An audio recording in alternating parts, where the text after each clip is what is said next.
Baik, selamat bergabung di mata kuliah minat keahlian 3. Jadi untuk mata kuliah minat keahlian 3 ini merupakan rangkaian dari mata kuliah pendukung perancangan pabrik kimia. Nanti di minat keahlian 3, saya akan menjelaskan beberapa teori mengenai topik-topik dari perancangan pabrik yang ada di kelas kalian masing-masing. Oke, untuk kelas 4D, teori yang akan saya jelaskan nanti ada 4. Yang pertama yaitu hand sanitizer daun kelor dengan topik dari pembimbing Bu Provianti. Lalu teori yang kedua adalah minyak kelapa, topik dari Ibu Ernia. Kemudian yang ketiga adalah etanol dari air tebu, topik dari saya sendiri. Kemudian yang keempat, materi yang keempat adalah sabun cair yang merupakan topik dari Ibu Adesonya. Jadi dalam mata kuliah minat kalian 3 untuk kelas 4D, nanti akan ada 4 materi yang akan saya jelaskan, yaitu hand sanitizer, minyak kelapa, etanol dari air tebu, dan yang terakhir adalah sabun cair. Untuk kelas 4C di minat keahlian 3, sama akan ada 4 materi. Di sini ada 2 materi yang berbeda dari kelas 4D, yaitu asap cair, yang merupakan topik dari Bu Kalimatus atau Bu Ima, dan yang kedua adalah Preserve Jam Jelly Marmalade dari Bu Zakia Irvin. Untuk kedua materi, etanol dan sabun cair akan sama seperti kelas 4D. Oke, untuk materi pertama di minat keahlian 3 yang akan saya sampaikan mengenai etanol atau C2H5. Kita langsung saja ke slide berikutnya. Baik, sebelum kita bicara tentang etanol, biasanya etanol itu identik dengan topik biomasa conversion, biomass conversion atau konversi biomasa, pengolahan biomasa. Biomasa biasanya yang digunakan untuk pengolahan atau produksi etanol adalah biomasa lignoselulosa atau tanaman yang berserat. Nah, biomass conversion ini dibagi menjadi 2 proses. Bisa secara biochemical, bisa secara thermochemical. Kalau biochemical berarti nanti akan ada digestion, terus fermentation, dan ada hidrolisis. Sedangkan untuk thermochemical nanti ada beberapa proses, yaitu pirolisis, lalu ada gasifikasi, ada likuifaksi, dan yang terakhir ada combustion atau pembakaran. Di sini, apa sih bedanya biochemical dan thermochemical? Jadi kalau bio berarti biomasa, molekul biomasanya dipecah menjadi molekul yang lebih kecil menggunakan bantuan dari bakteri atau enzim. Jadi karena bio itu biasanya biological ya, atau bio juga bisa diartikan sebagai biomass. Nah, untuk biochemical conversion di sini menggunakan bantuan bahan kimia tentu jelas, dan juga ada bantuan dari mikroorganisme, yaitu bisa bakteri atau bisa menggunakan protein, berarti menggunakan enzim. Untuk thermochemical berarti di sini biomasanya dikonversi menjadi gas yang kemudian nanti akan disintesis untuk menghasilkan bahan-bahan kimia. Atau bisa juga gas yang dihasilkan dari thermochemical conversion tadi langsung digunakan. Oke, jadi biomasa yang tersedia, biomasa itu contohnya apa aja? Seperti tanaman, lalu limbah perkebunan, limbah pertanian, limbah kehutanan, itu bisa kita sebut sebagai biomasa.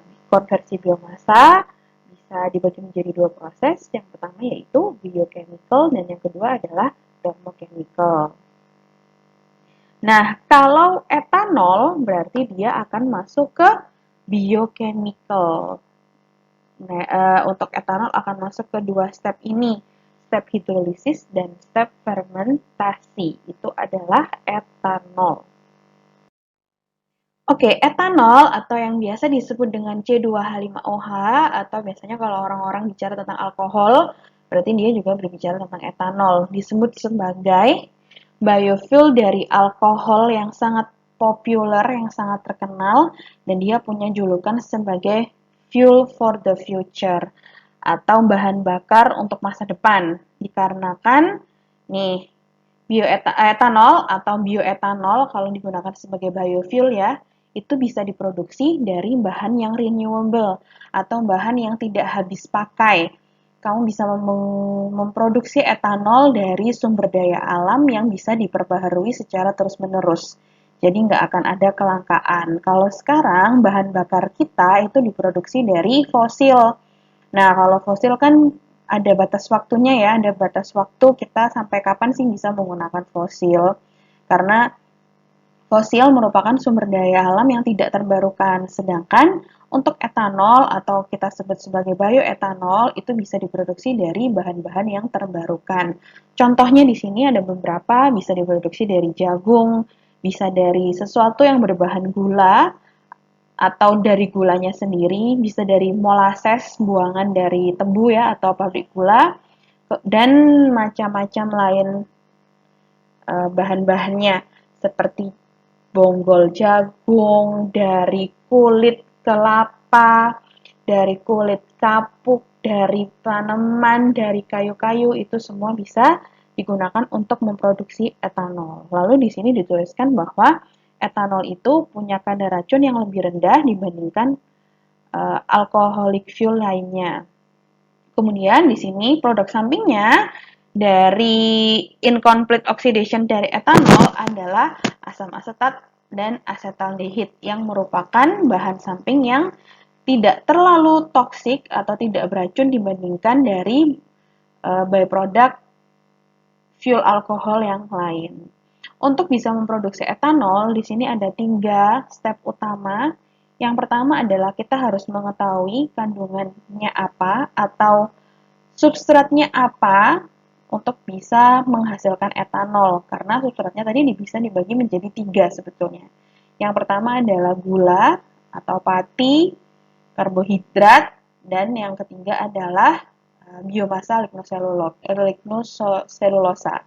Nah, kita harus mengetahui dulu kita punya bahan baku berupa apa. Apakah gula atau pati, ataukah karbohidrat yang lain, ataukah biomasa. Karena step-step berikutnya itu berbeda kalau tergantung dari substrat yang akan kita gunakan. Makanya di nomor 1 dituliskan bahwa ketika kamu mau memproduksi atau menghasilkan etanol, kalian harus mengetahui dulu kandungannya apa di dalam bahan yang akan kamu ubah menjadi etanol. Yang kedua adalah tahap fermentasi. Di sini tahap fermentasi itu mengubah gula menjadi etanol dengan bantuan mikroorganisme.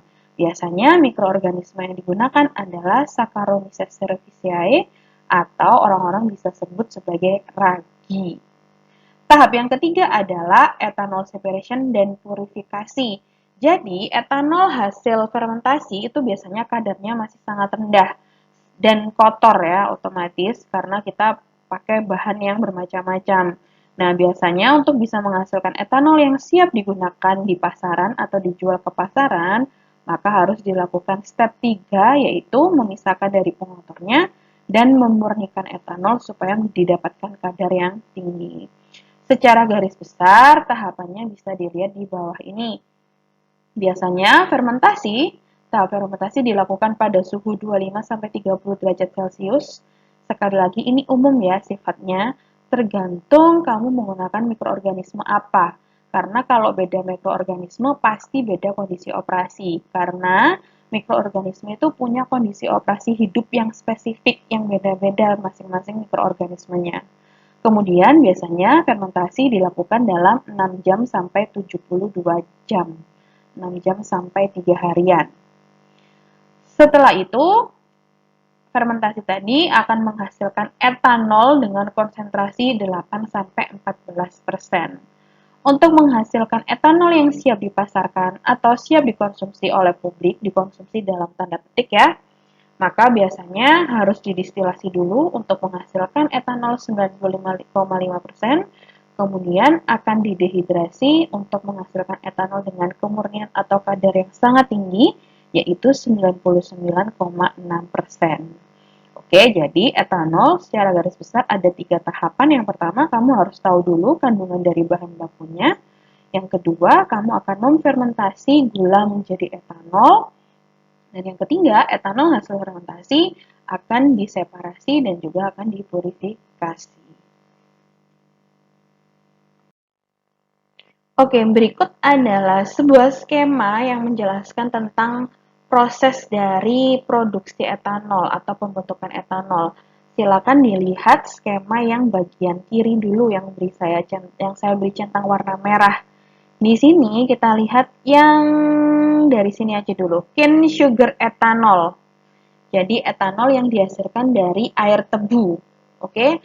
Nah, kalau ada sebuah tebu, maka kita peras untuk kita ambil airnya.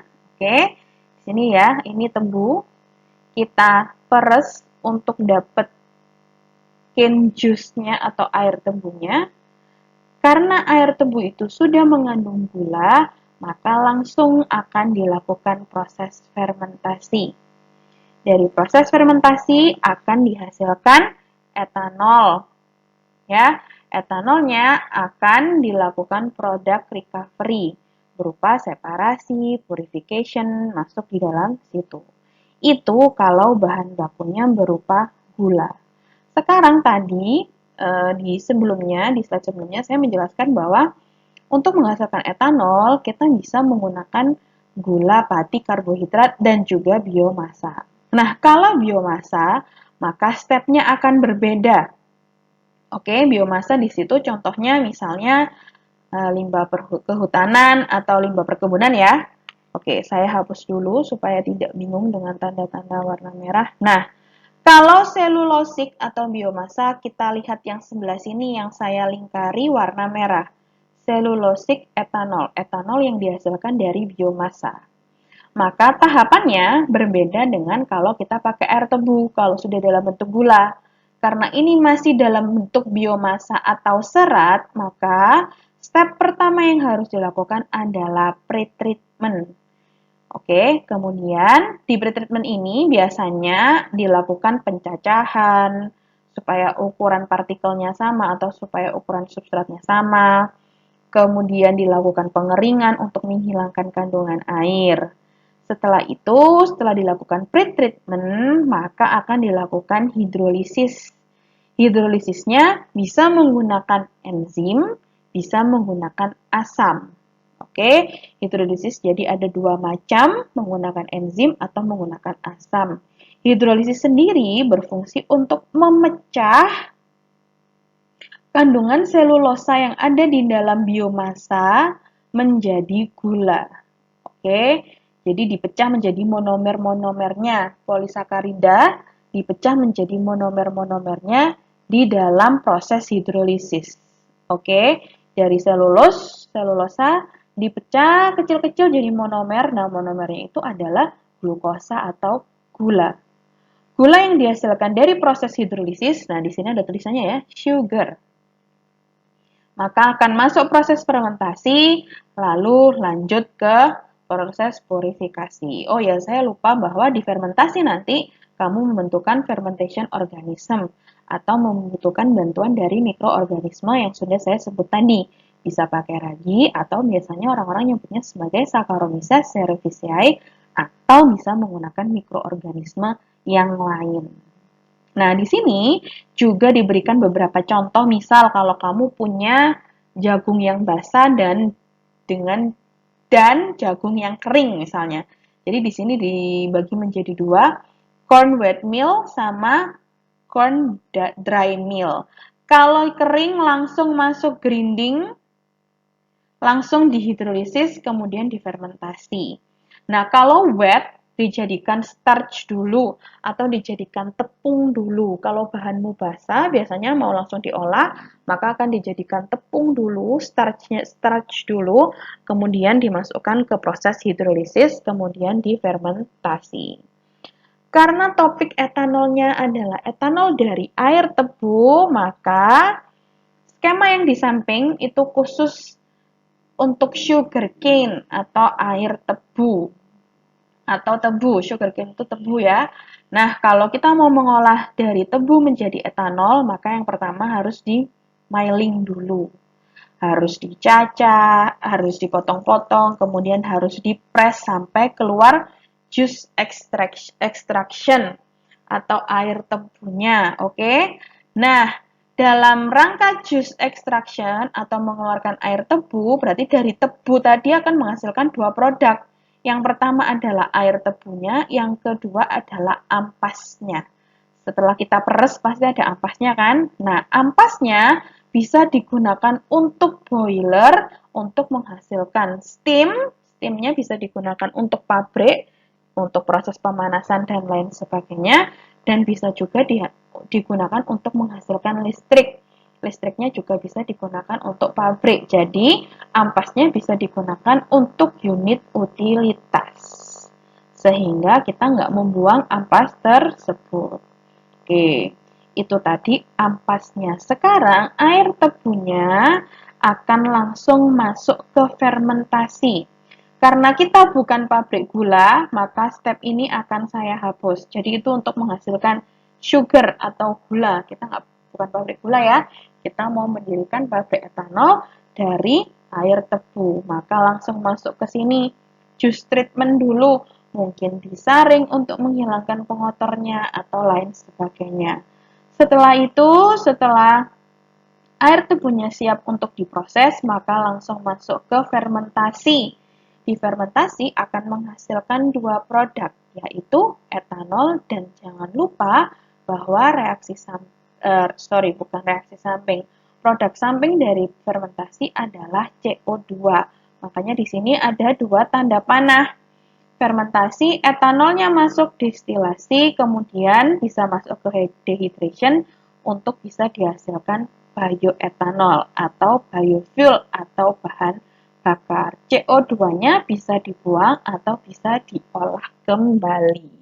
Itu tadi adalah suatu skema yang digunakan untuk menjelaskan berbagai proses menghasilkan etanol dan skema khusus menghasilkan etanol dari sugarcane, lebih tepatnya dari air tebu. Nah, ini adalah gambaran singkat tentang proses produksi dari etanol.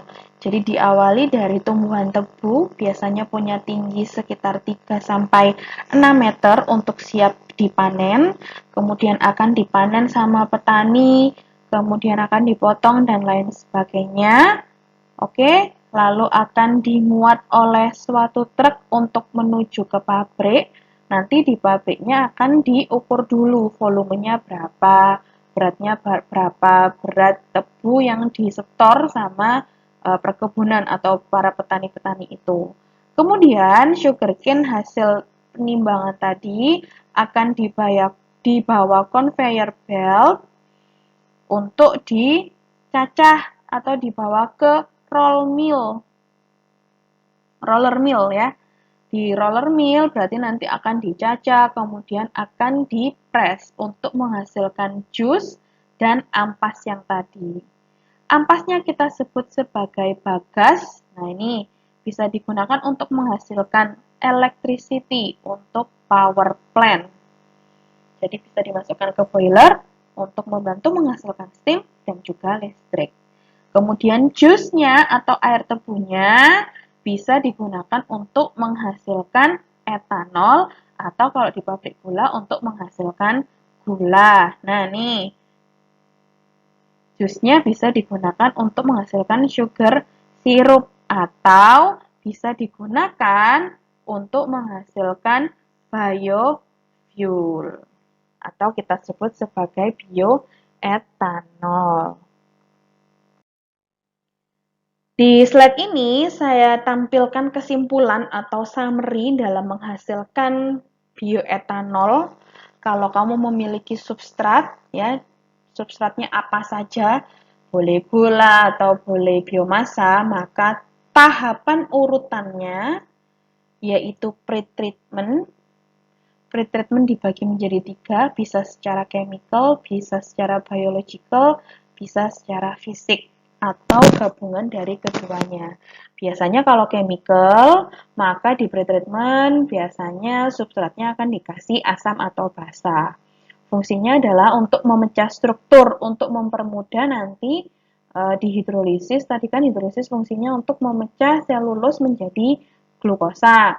Nah, pretreatment chemical itu untuk digunakan atau diberikan kepada substrat untuk mempermudah proses konversi selulosa menjadi glukosa. Kalau biological, biasanya di proses pretreatment diberikan enzim atau mikroorganisme. Fungsinya sama, untuk mempermudah konversi selulosa menjadi glukosa. Nah, di fisik biasanya akan dicaca, dikeringkan, kemudian diayak untuk dihasilkan ukuran yang seragam. Dari pretreatment, bahan substrat akan masuk ke proses hidrolisis, yaitu untuk mengkonversi menjadikan substratnya memproduksi gula. Jadi menjadikan substrat menjadi gula ya, bukan memproduksi gula, tapi menjadikan substrat menjadi gula atau mengkonversi substrat menjadi gula. Tujuannya proses hidrolisis. Kalau substratnya selulosa, berarti selulosanya akan dikonversi menjadi gula melalui proses hidrolisis. Nah, kalau bahanmu sudah gula, berarti kan kamu tidak perlu melakukan proses hidrolisis, bisa langsung dicoret. Nah, proses hidrolisis dibagi menjadi dua ya tadi. Harusnya 3. Bisa menggunakan asam, ada juga proses hidrolisis yang menggunakan basa, dan yang terakhir adalah enzim. Hidrolisis enzimatik. Nah, ini ketinggalan enzimnya. Jadi ada 3 proses di dalam hidrolisis. Ada 3 jenis proses di dalam hidrolisis, yaitu menggunakan asam, basa, ataupun enzim. Setelah dihasilkan gula dari proses hidrolisis, gulanya akan diolah dalam proses fermentasi untuk diubah menjadi etanol dengan bantuan Saccharomyces cerevisiae atau ragi.